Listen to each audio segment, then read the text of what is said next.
हर दिन हम सोचते हैं, कभी अपने गोल्स के बारे में, कभी दूसरों के बारे में और कभी खुद के बारे में। लेकिन क्या हमारी थिंकिंग सच में हमारी अपनी होती है या बस दुनिया से सुनी सुनाई बातें हमारे डिसीजंस को चला रही हैं? अब सोचो, अगर आप अपनी सोच को पावरफुल बना सको तो आप सिर्फ नॉलेज नहीं लेंगे, आप जिंदगी को वैसे डिजाइन करेंगे जैसे आप चाहते हैं। ये book, critical thinking, tools for taking charge of your learning and your life, एक गाइड नहीं, एक रेवोल्यूशन है आपके माइंड के लिए। इस सीरीज में हम आपको वो स्किल्स देंगे जो आपको बनाएंगे एक फेयर माइंडेड स्ट्रेटेजिक थिंकर, जिसकी सोच हो लेजर शार्प और जिसका माइंड हो clear and confident. Her chapter को समझेंगे इंटरेस्टिंग स्टोरीज और रियल लाइफ एग्जाम्पल्स से, ताकि आप ना सिर्फ समझें बल्कि फील करें कि थिंकिंग सही हो तो हर चैलेंज छोटा लगने लगता है। तो चलिए शुरू करते हैं एक नई जर्नी, जहां हम सोचेंगे, समझेंगे और खुद को रीबिल्ड करेंगे थॉट बाय थॉट। एक एक ऐसी जगह जहां लोग हर बात पे जोर से बहस कर रहे हों, हर कोई अपने अपने विचारों को जोर जोर से बता रहा है और यह सोचता है कि उसकी राय सबसे सही है। लेकिन इस शोर शराबे में एक इंसान बिल्कुल चुपचाप बैठा है, बिना किसी को जज किए, बस सुन रहा है। क्या आपको लगता है यह व्यक्ति भी किसी से कम है? नहीं, यह व्यक्ति है फेयर माइंडेड थिंकर। आज हम यही जानने वाले हैं कि फेयर माइंडेड थिंकर बनना क्या होता है। हम इसको सिर्फ किताबों में नहीं पढ़ेंगे, बल्कि एक कहानी के जरिए समझेंगे। एक शाम कोलकाता के एक पुराने कॉफी शॉप में अमित और राज बैठे थे। दोनों की चाय थी और बातचीत का मूड भी हल्का फुल्का था। लेकिन अचानक बात फ्यूल प्राइसेस पर आ गई। अमित गुस्से में बोल पड़ा, सरकार कुछ नहीं करती, आम आदमी के लिए तो कोई सोच ही नहीं रहा। राज ने शांत रहते हुए कहा, लेकिन क्या तुम ये नहीं मानते कि इंटरनेशनल तेल के दामों का भी असर है? अमित ने तुरंत जवाब दिया, तुम हमेशा सरकार का साइड लेते हो और बाकी सबको गलत साबित करते हो। राज ने कुछ पल चुप रहकर सोचा, फिर उसने कहा, मैं तो बस ये कहना चाहता हूं कि दोनों पहलुओं को समझने की कोशिश करनी चाहिए। लेकिन अमित की जिद थी। उसने उसी समय बात काट दी और दोनों की बहस गर्म होने लगी। पास में बैठे लोग धीरे धीरे देखने लगे, क्योंकि आवाज तेज होती जा रही थी। तभी एक लड़की जो खिड़की के पास बैठकर किताब पढ़ रही थी, उठी और उनके पास आ गई। उसका नाम था प्रिया। एक्सक्यूज मी, क्या मैं आपसे बात कर सकती हूं? प्रिया ने पोलाइटली पूछा। अमित और राज थोड़े अचंभे में थे, लेकिन उन्होंने हां कर दी।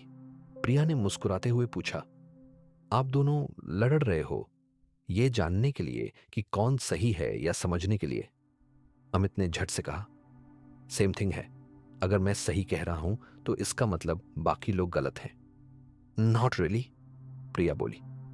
जीतने का मतलब है कि तुम अपनी ईगो को फीड कर रहे हो, जबकि समझने का मतलब है फेयरनेस, ओपन माइंडेड होना।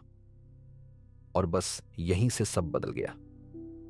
प्रिया ने ना तो अमित को गलत कहा और ना ही राज को सही बताया। उसने बस इस बारे में सोचा कि दोनों की बातों को समझने के लिए कुछ और डीपर क्वेश्चंस पूछे। क्या आपने कभी सोचा है कि हम अक्सर किसी आर्ग्यूमेंट में क्यों घुसते हैं? फेयर माइंडेड थिंकर्स का काम सिर्फ सही गलत नहीं ढूंढना होता। उनका मकसद यह होता है कि वे हर पर्सपेक्टिव को समझें। जैसे एक अच्छा डॉक्टर हर बीमारी के सिम्टम्स को समझता है, वैसे ही फेयर माइंडेड थिंकर हर आर्ग्यूमेंट, हर आइडिया को समझने की कोशिश करता है। प्रिया ने अमित और राज से कुछ बेसिक क्वेश्चंस पूछे। अगर हम सिर्फ अपनी ही बात सुनेंगे तो क्या हम किसी और की फीलिंग्स या एक्सपीरियंसेस को समझ पाएंगे? क्या हमें सिर्फ यह प्रूव करना चाहिए कि हम सही हैं, या हमें दोनों साइड्स के विचारों को समझने की कोशिश करनी चाहिए? दोनों को थोड़ी देर के लिए चुप रहना पड़ा। उन्हें महसूस हुआ कि शायद उन्होंने हमेशा अपनी सोच को ही सही माना और दूसरे की राय को नजरअंदाज कर दिया। अब अगर आप सोच रहे हो कि फेयर माइंडेड थिंकर बनने के लिए हमें क्या करना चाहिए, तो इसका जवाब सीधा है, अपने मन को ओपन रखो, अपनी सोच को सीमित मत करो, दूसरों की राय का सम्मान करो और उन्हें समझने की कोशिश करो। जैसे अमित और राज ने अपनी बहस को एक नए एंगल से देखा, वैसे ही हमें भी अपनी जिंदगी में हर मुद्दे को ओपन माइंडेड होकर देखना चाहिए। फेयर माइंडेड थिंकर बनने के लिए जरूरी है कि हम खुद को जज करने से बचें और दूसरों के विचारों को पूरी तरह से समझने की कोशिश करें। इसका मतलब यह नहीं है कि हमें हमेशा हर किसी से सहमत होना है, लेकिन हमें उनका पॉइंट ऑफ व्यू समझना होगा। यही असल में फेयर माइंडेड थिंकिंग है। तो अगली बार जब आप किसी आर्ग्यूमेंट में हों या किसी के साथ डिस्कशन कर रहे हों, तो यह याद रखिए, क्या आप सिर्फ जीतने की कोशिश कर रहे हैं या सच में किसी दूसरे के विचारों को समझने की कोशिश कर रहे हैं? क्या आप अपने ईगो को शांत करके खुली सोच के साथ बात कर रहे हैं? फेयर माइंडेड थिंकर्स हमेशा सही गलत से ऊपर उठकर सोचते हैं, क्योंकि उनके लिए यह जरूरी नहीं कि कौन सही है, बल्कि यह जरूरी है कि हर किसी का पर्सपेक्टिव समझा जाए। Chapter -2, the first 4 stages of development.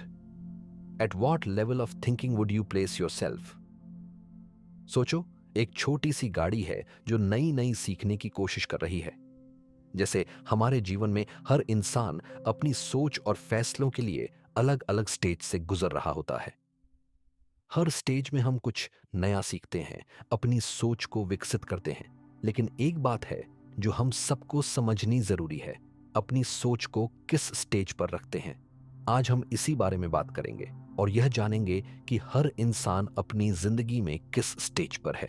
हम एक्सप्लोर करेंगे कि कौन सी 4 स्टेज होती हैं जो हमारी सोच को आकार देती हैं और हम किस लेवल पर खड़े हैं। चलो एक कहानी के जरिए समझते हैं। इमेजिन करो, एक छोटी सी लड़की है जिसका नाम मीरा है। मीरा का सपना है एक दिन बड़ी आर्टिस्ट बनने का, लेकिन अभी वो अपने ड्राइंग स्किल्स को ग्रो कर रही है। जब वो पहली बार ड्राइंग करती है तो बस बेसिक शेप्स बनाती है, बस कुछ भी। उसके ड्राइंग में न गहराई होती है न क्रिएटिविटी, बस वो जो दिखता है वही बनाती है। अब उसके आर्ट के पीछे का आइडिया क्लियर नहीं है, वो सिंपली अपनी पुरानी हैबिट्स और परसेप्शन को फॉलो करती है। मीरा इस स्टेज में है जिसे हम कह सकते हैं स्टेज 1, द अनरिफ्लेक्टिव थिंकर। इस स्टेज पर हम अपनी सोच पे फोकस नहीं करते, सिर्फ जो दिखता है वही समझते हैं। हम अपने आइडियाज को चैलेंज नहीं करते और जो सबको सही लगता है वही हम फॉलो कर लेते हैं। लेकिन एक दिन मीरा ने अपनी दोस्त रिया से बात की। रिया, जो आर्ट स्कूल में पढ़ रही थी, ने मीरा के ड्राइंग्स देखे और कहा, तुम्हारे आर्ट में कुछ और होना चाहिए। तुम अपने आइडियाज को डीपली समझकर उन्हें कैनवास पर लाने की कोशिश करो। मीरा को यह बात समझ आई। उसने अपने आर्ट को एक नया पर्सपेक्टिव देना शुरू किया। वो बस अपनी ड्राइंग्स नहीं बना रही थी, उसने अपने आइडियाज को चैलेंज करना शुरू किया। इस स्टेज पर वो अपनी सोच को एक्टिवली एंगेज कर रही थी। अब वो जो भी क्रिएट कर रही थी उसमें मीनिंग थी, डेप्थ थी। यहां पर हम अपनी सोच को चैलेंज करना सीखते हैं।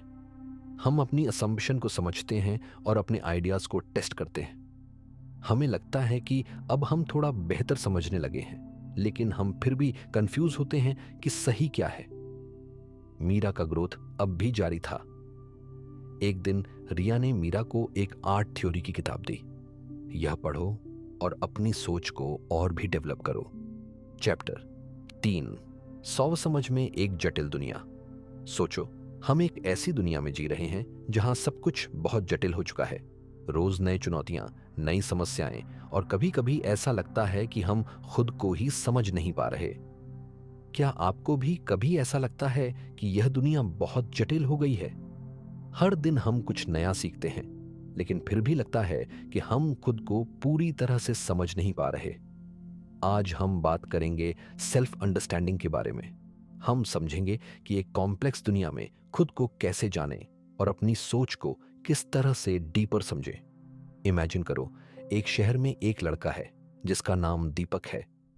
दीपक हमेशा बहुत शार्प और फोकस्ड रहा है, लेकिन एक दिन उसने महसूस किया कि उसे अपने लाइफ का डायरेक्शन समझ में नहीं आ रहा। वह हमेशा कुछ नया करना चाहता था, लेकिन जब उसे किसी चीज में अपनी इंटरेस्ट दिखाई तो थोड़ी देर बाद वह उसे छोड़ देता था। कभी उसे लगता कि वह एक अच्छा राइटर बन सकता है, कभी लगता था कि वह बिजनेसमैन बनेगा, लेकिन हर बार कुछ न कुछ उसे रोक लेता था। एक दिन दीपक ने अपनी दोस्त आरती से अपनी फीलिंग्स शेयर की।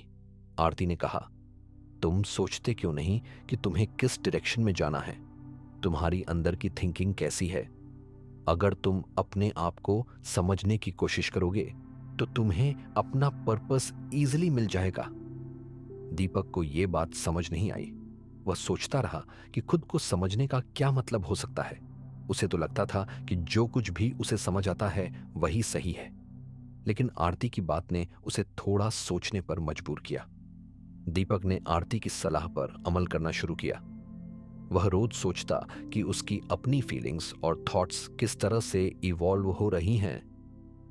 क्या वह अपनी लाइफ में जो डिसीजंस ले रहा है वे सही हैं, या वह सिर्फ सोसाइटी के नॉर्म्स को फॉलो कर रहा है? फिर एक दिन दीपक ने खुद से सवाल किया, क्या मैं सच में जानता हूं कि मैं कौन हूं? और यही सवाल ने उसकी पूरी थिंकिंग बदल दी। दीपक अब सोचने लगा कि एक कॉम्प्लेक्स दुनिया में अपने आप को समझना आसान नहीं है। हम जिस दुनिया में जीते हैं वह लगातार बदलती रहती है। हम बार बार एक्सटर्नल प्रेशर्स, एक्सपेक्टेशंस और रिस्पॉन्सिबिलिटीज के शिकार हो जाते हैं। हमारे डिसीजंस पर सबका इन्फ्लुएंस होता है, लेकिन क्या हम अपनी असली आइडेंटिटी को समझ पा रहे हैं? अब दीपक ने खुद को समझने की जर्नी शुरू की।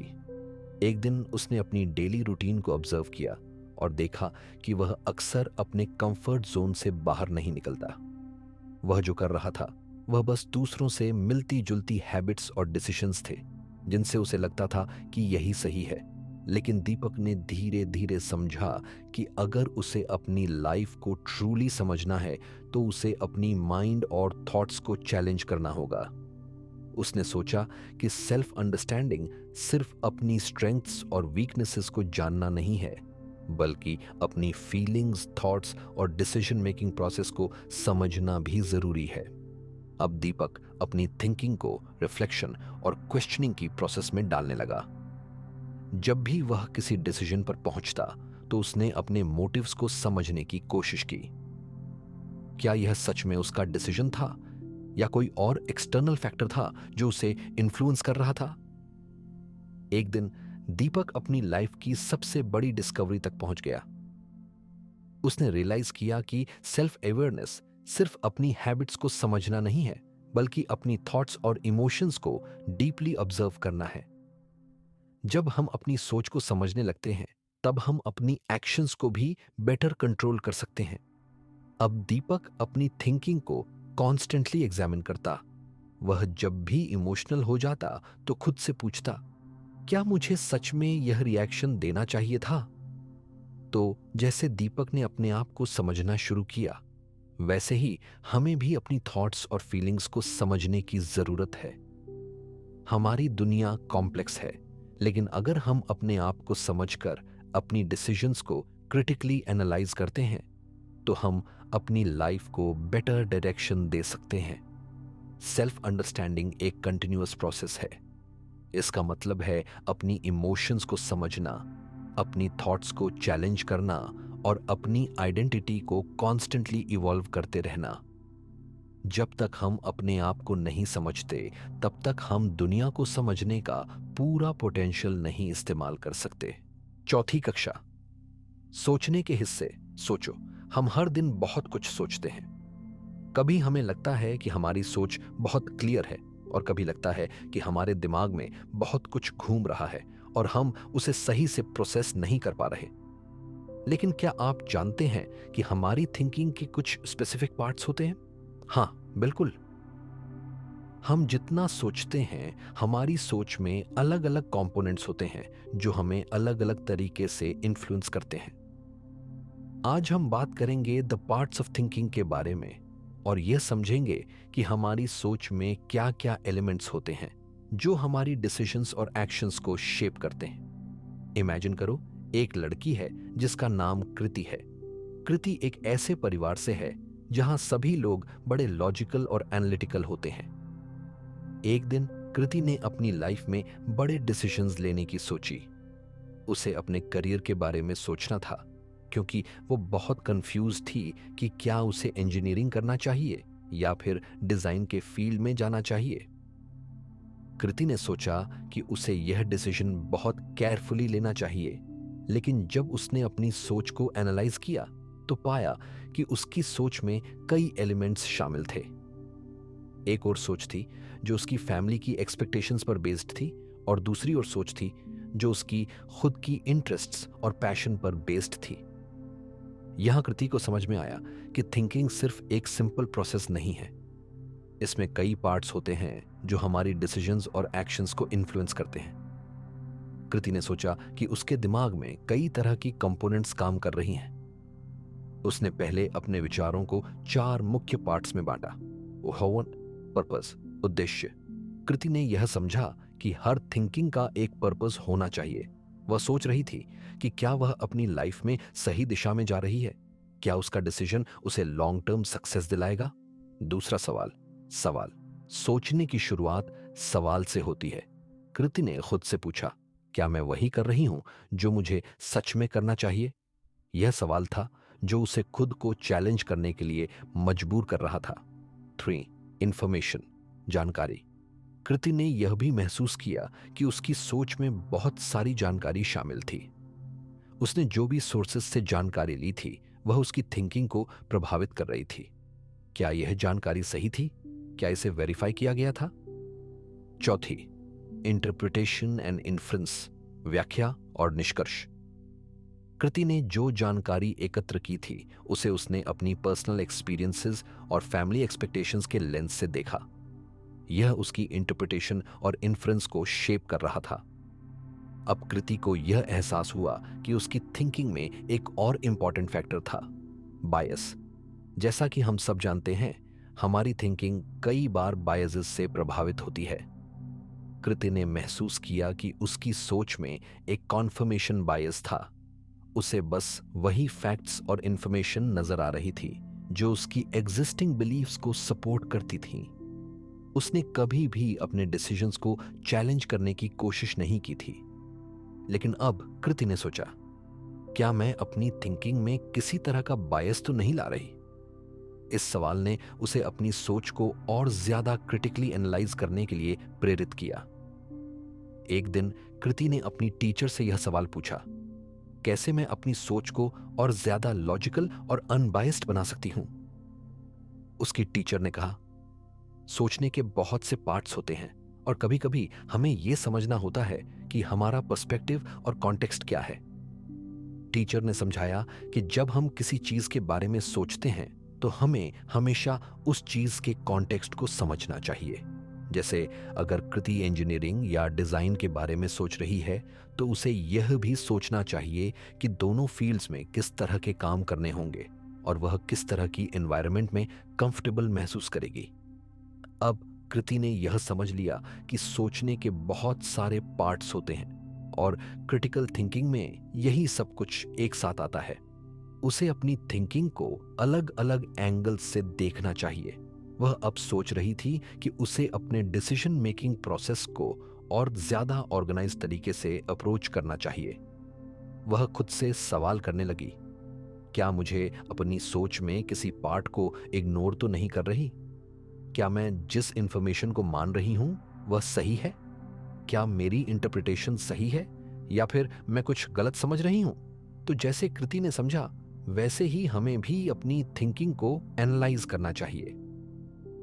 द पार्ट्स ऑफ थिंकिंग में पर्पस, क्वेश्चन, इंफॉर्मेशन, इंटरप्रिटेशन और पर्सपेक्टिव जैसे कई इंपॉर्टेंट कंपोनेंट्स शामिल होते हैं। जब हम इन सभी पार्ट्स को समझने की कोशिश करते हैं तो हम अपनी सोच को और ज्यादा स्पष्ट, अनबायस्ड और क्रिटिकल बना सकते हैं। हमें हमेशा अपनी थिंकिंग को एनालाइज करना चाहिए और यह देखना चाहिए कि कौन सा पार्ट हमें सही दिशा में गाइड कर रहा है और कौन सा पार्ट हमें इन्फ्लुएंस कर रहा है। ये हमें सही डिसीजंस लेने में मदद करता है और हमारी सोच को एक नया पर्सपेक्टिव भी देता है।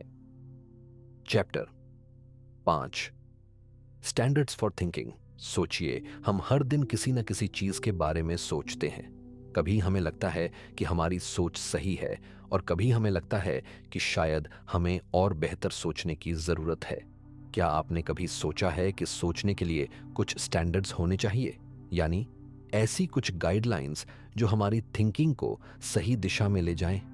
आज हम बात करेंगे स्टैंडर्ड्स फॉर थिंकिंग के बारे में और समझेंगे कि कैसे हम अपनी सोच को बेहतर बना सकते हैं और यह कैसे हमारी डिसीजंस को इन्फ्लुएंस करता है।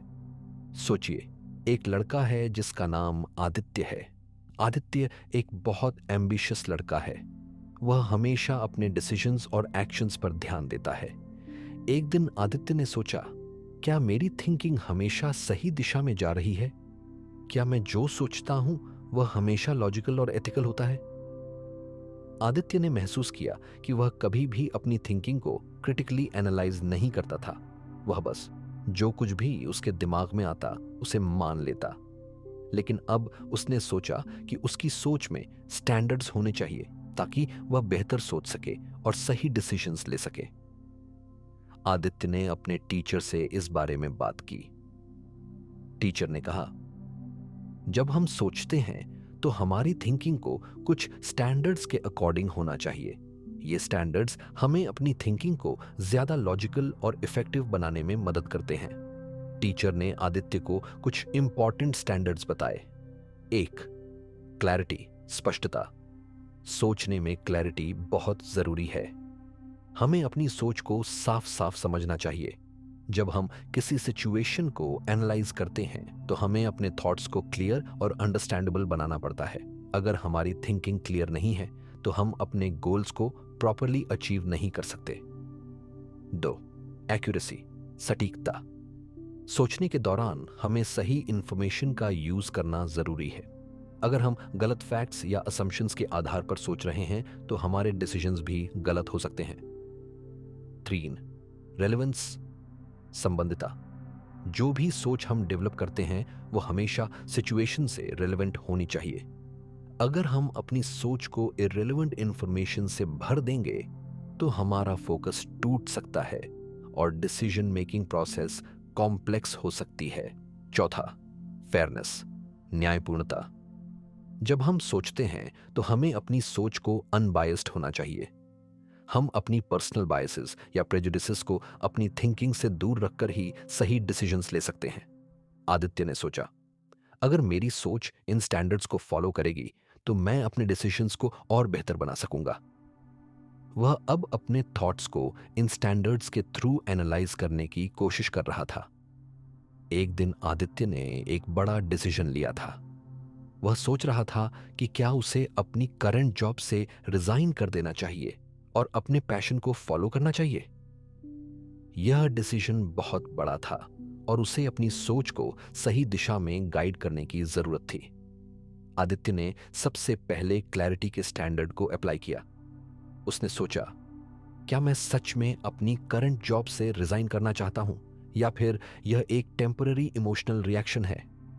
उसे क्लियर होना था कि यह डिसीजन उसकी लॉन्ग टर्म हैप्पीनेस और ग्रोथ के लिए सही होगा या नहीं। फिर उसने एक्यूरेसी का स्टैंडर्ड अप्लाई किया। उसने अपने करियर ऑप्शंस को थरली रिसर्च किया। उसने कई लोगों से बात की, इंडस्ट्री ट्रेंड्स को देखा और अपने ऑप्शंस को फैक्ट्स के आधार पर एनालाइज किया। इसके बाद आदित्य ने रेलेवेंस को कंसिडर किया। उसने सोचा, क्या यह डिसीजन मेरी करंट सिचुएशन से रिलेटेड है। वह जानता था कि उसकी जॉब और फ्यूचर गोल्स के बीच का बैलेंस समझना जरूरी था और अंत में उसने फेयरनेस को भी अपनी थिंकिंग में शामिल किया। उसने अपनी पर्सनल बायसेस को दूर रखा और अपने डिसीजन को सभी एस्पेक्ट्स से ऑब्जेक्टिवली देखा, बिना किसी प्रेजुडिस के। आदित्य के लिए यह एक लर्निंग एक्सपीरियंस था। उसे समझ में आया कि थिंकिंग सिर्फ रैंडम प्रोसेस नहीं होती। यह कुछ स्टैंडर्ड्स के अनुसार होनी चाहिए जो उसे बेहतर डिसीजन मेकिंग में मदद करें। जब हम क्लैरिटी, एक्यूरेसी, रेलेवेंस और फेयरनेस को अपनी थिंकिंग में अप्लाई करते हैं तो हम अपने डिसीजंस को ज्यादा इफेक्टिव और एथिकल बना सकते हैं। तो जैसे आदित्य ने अपनी थिंकिंग को स्टैंडर्ड्स के अनुसार इंप्रूव किया, वैसे ही हमें भी अपनी थॉट्स को एनालाइज करना चाहिए और उन्हें क्लैरिटी, एक्यूरेसी, रेलेवेंस और फेयरनेस के स्टैंडर्ड्स के थ्रू जज करना चाहिए। स्टैंडर्ड्स फॉर थिंकिंग हमें अपने डिसीजंस को ज्यादा लॉजिकली और एथिकली एनालाइज करने में मदद करते हैं। अगर हम अपनी थिंकिंग को इम्प्रूव करना चाहते हैं तो हमें इन स्टैंडर्ड्स को अपनी डेली लाइफ में इम्प्लीमेंट करना होगा। जब हम अपनी थिंकिंग को स्ट्रक्चर करते हैं और उन्हें प्रॉपर स्टैंडर्ड्स पर टेस्ट करते हैं तो हम अपनी लाइफ के डिसीजंस को ज्यादा रिस्पॉन्सिबल और इन्फॉर्म्ड बना सकते हैं। Chapter 6 ask questions that lead to good thinking. सोचिए, हम हर दिन कितनी बार सवाल पूछते हैं? क्या आपने कभी सोचा है कि हम कौन से सवाल पूछ रहे हैं और ये सवाल हमारे थिंकिंग प्रोसेस को कैसे प्रभावित करते हैं? क्या अगर हम सही सवाल पूछें तो क्या हमारी सोच भी ज्यादा अच्छी और प्रभावी हो सकती है? आज हम बात करेंगे कि कैसे हम ऐसे सवाल पूछ सकते हैं जो हमें गुड थिंकिंग की ओर ले जाएं। गुड क्वेश्चंस हमारी सोच को न सिर्फ स्ट्रक्चर्ड बनाते हैं बल्कि यह हमारी डिसीजन मेकिंग और प्रॉब्लम सॉल्विंग स्किल्स को भी बेहतर बनाते हैं। आदित्य, जो पिछले चैप्टर्स में आपने देखा, अब एक और बड़ा डिसीजन लेने के बारे में सोच रहा था।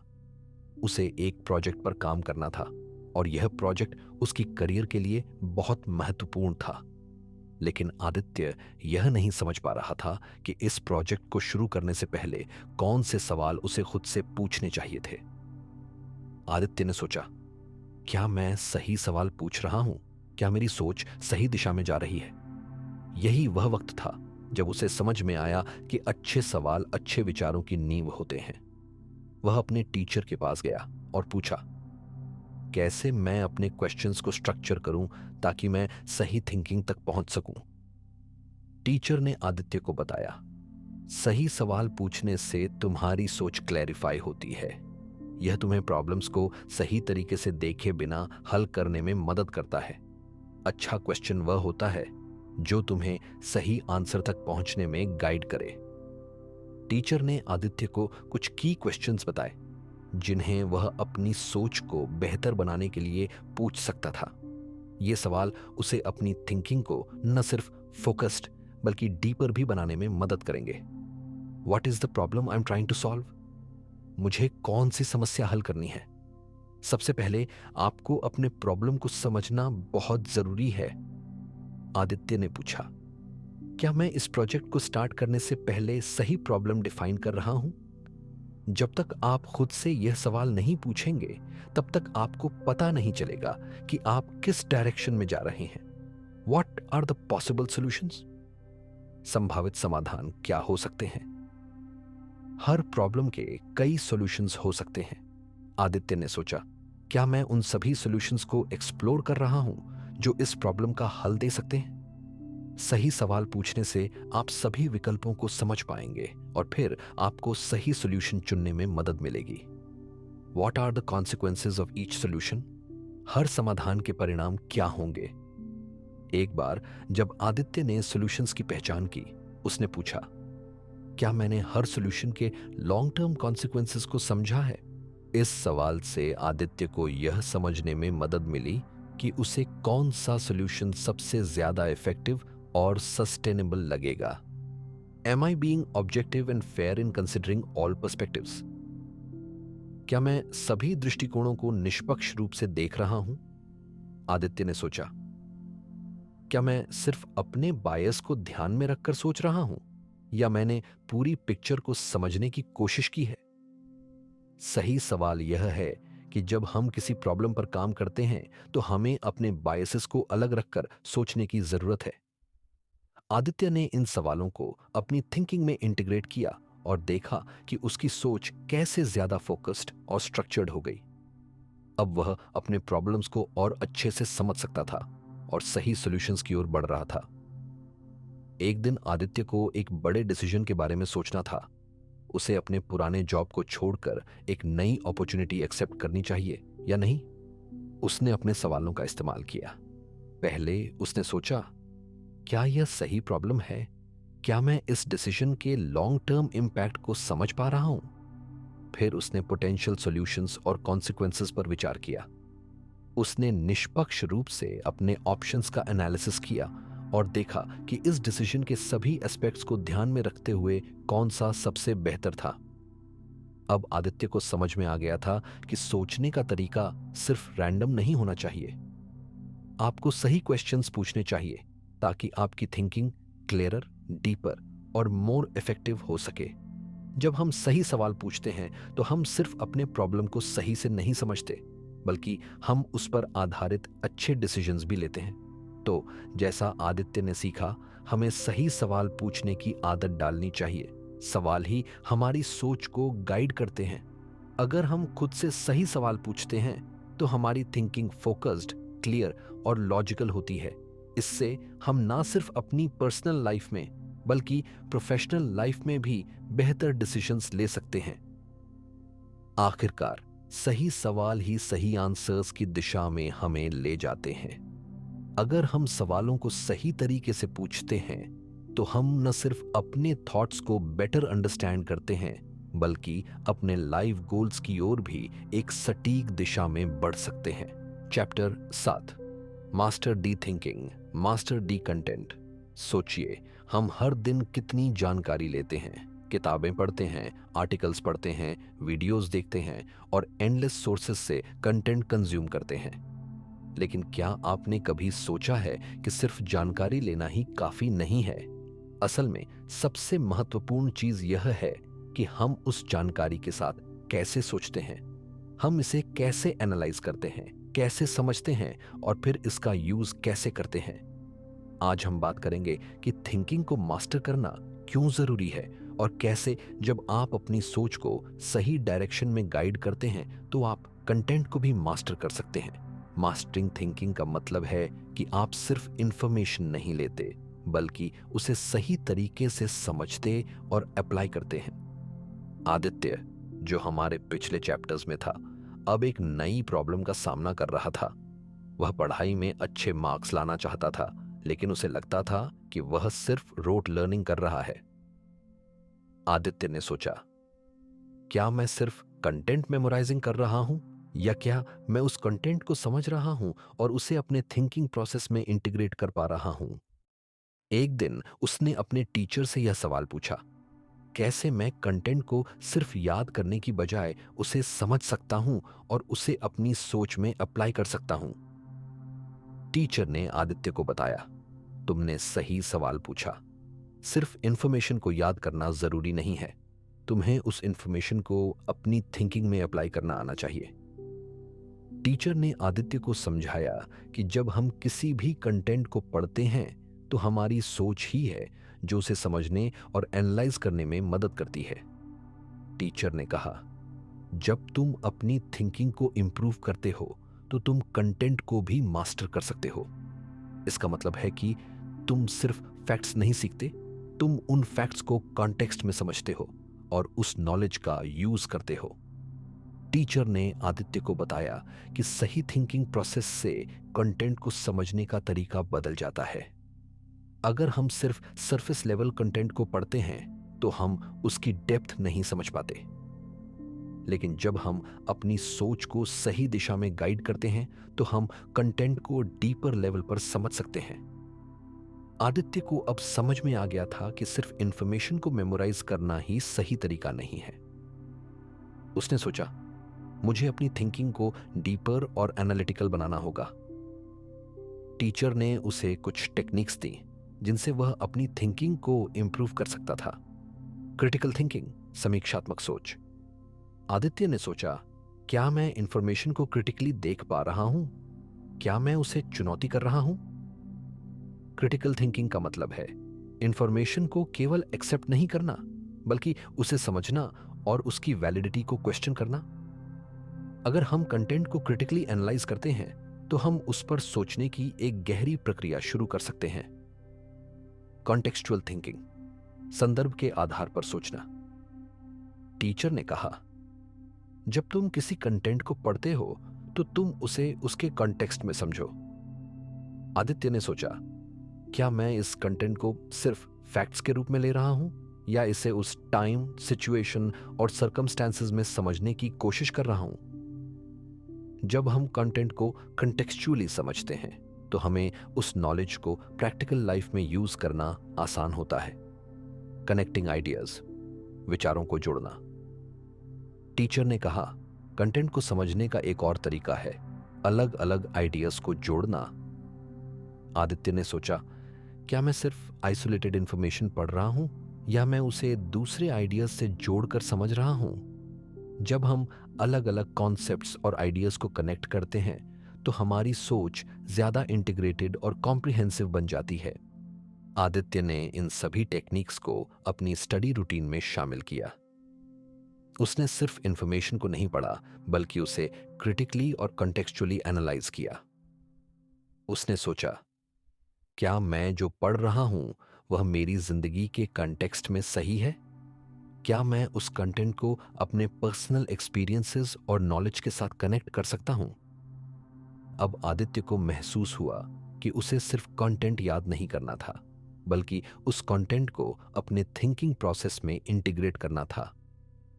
उसने देखा कि जब वह अपनी सोच को डीपर और ब्रॉडर बनाता था तो वह कंटेंट को ज्यादा इफेक्टिवली समझ पा रहा था। अब उसे सिर्फ फैक्ट्स याद करने का बोझ नहीं था, वह उस कंटेंट को समझने और अप्लाई करने की दिशा में बढ़ चुका था। आदित्य के लिए यह एक गेम चेंजर मोमेंट था। उसने सोचा, जब मैं अपनी थिंकिंग को मास्टर करता हूं तो मैं कंटेंट को भी मास्टर कर सकता हूं। अब वह सिर्फ किताबों को पढ़कर नहीं बैठा रहता था बल्कि उसने उन कॉन्सेप्ट्स और आइडियाज को अपनी जिंदगी में अप्लाई करना शुरू किया। उसने देखा कि उसे ना सिर्फ अच्छे मार्क्स मिलने लगे बल्कि उसकी अंडरस्टैंडिंग भी गहरी हो गई। तो जैसा आदित्य ने सीखा, मास्टरिंग थिंकिंग का मतलब है अपनी सोच को स्ट्रक्चर्ड, क्रिटिकल और कॉन्टेक्सचुअल बनाना। जब हम अपनी थिंकिंग को सही दिशा में गाइड करते हैं तो हम कंटेंट को सिर्फ याद नहीं करते बल्कि उसे सही तरीक। Chapter 8, discover how the best thinkers learn. क्या उनकी लर्निंग प्रोसेस हमारे जैसा ही होता है या फिर वे कुछ खास तरीके अपनाते हैं जो उन्हें दूसरों से अलग बनाते हैं? जब हम लर्निंग की बात करते हैं तो सबसे महत्वपूर्ण बात यह है कि हम उसे किस तरह अप्रोच करते हैं। आज हम जानेंगे कि बेस्ट थिंकर्स कैसे सीखते हैं और उनके लर्निंग मेथड्स क्या होते हैं। यह चैप्टर हमें यह समझने में मदद करेगा कि अगर हम भी अपनी थिंकिंग और लर्निंग प्रोसेस को इंप्रूव करना चाहते हैं तो हमें क्या करना चाहिए। आदित्य हमेशा से ही पढ़ाई में अच्छा था, लेकिन उसने कभी यह नहीं सोचा था कि उसे अपनी लर्निंग प्रोसेस को और बेहतर कैसे बनाना चाहिए। एक दिन उसने अपने टीचर से पूछा, क्यों कुछ लोग इतनी जल्दी सीख जाते हैं जबकि मुझे बहुत मेहनत करनी पड़ती है? टीचर ने मुस्कुराते हुए कहा, आदित्य, यह सिर्फ मेहनत की बात नहीं है, यह लर्निंग के तरीके की बात है। अगर तुम बेस्ट थिंकर्स की तरह सोचने और सीखने का तरीका अपनाओ तो तुम भी जल्दी सीख सकते हो। टीचर ने उसे बताया कि बेस्ट थिंकर्स हमेशा एक्टिव लर्नर्स होते हैं और उनकी लर्निंग प्रोसेस दूसरों से बहुत अलग होती है। वे सिर्फ फैक्ट्स को नहीं याद करते बल्कि उन फैक्ट्स को डीपली समझने की कोशिश करते हैं। टीचर ने आदित्य को कुछ तरीके बताए जो बेस्ट थिंकर्स अपनी लर्निंग प्रोसेस में अपनाते हैं। ये तरीके आदित्य के लिए बहुत हेल्पफुल साबित हुए। क्यूरियोसिटी, जिज्ञासा। बेस्ट थिंकर्स हमेशा अपने आसपास की दुनिया के बारे में सवाल पूछते रहते हैं। आदित्य ने सोचा, क्या मैं अपने स्टडीज के बारे में उतना क्यूरियस हूं जितना होना चाहिए? आदित्य को समझ में आया कि अगर वह अपनी क्यूरियोसिटी को बढ़ाएगा तो वह बेहतर तरीके से सीख पाएगा। बेस्ट थिंकर्स हर चीज के बारे में डीप क्वेश्चंस पूछते हैं और यही सवाल उन्हें नई जानकारी की दिशा में गाइड करते हैं। एक्टिव लर्निंग, सक्रिय सीखना। बेस्ट थिंकर्स सिर्फ पैसिव लिसनिंग या रीडिंग नहीं करते, वे एक्टिवली सीखने की कोशिश करते हैं। आदित्य ने सोचा, क्या मैं सिर्फ किताबें पढ़ता हूं या मैं उस इंफॉर्मेशन को समझने और अप्लाई करने की कोशिश करता हूं? आदित्य ने यह समझा कि जब हम किसी सब्जेक्ट को एक्टिवली सीखते हैं तो हम उस नॉलेज को ज्यादा एफिशिएंटली रिटेन कर सकते हैं। रिफ्लेक्शन, प्रतिबिंबित करना। बेस्ट थिंकर्स हमेशा अपने अनुभवों पर रिफ्लेक्ट करते हैं। वे सोचते हैं, मैंने क्या सीखा और वह जानकारी कैसे मेरी सोच और फैसलों को बेहतर बना सकती है। आदित्य ने सोचा, क्या मैं अपनी पढ़ाई पर रिफ्लेक्ट करता हूं? आदित्य ने अपनी स्टडी हैबिट्स को बदलने की कोशिश की और हर दिन पढ़ाई खत्म करने के बाद अपनी लर्निंग प्रोसेस पर विचार किया।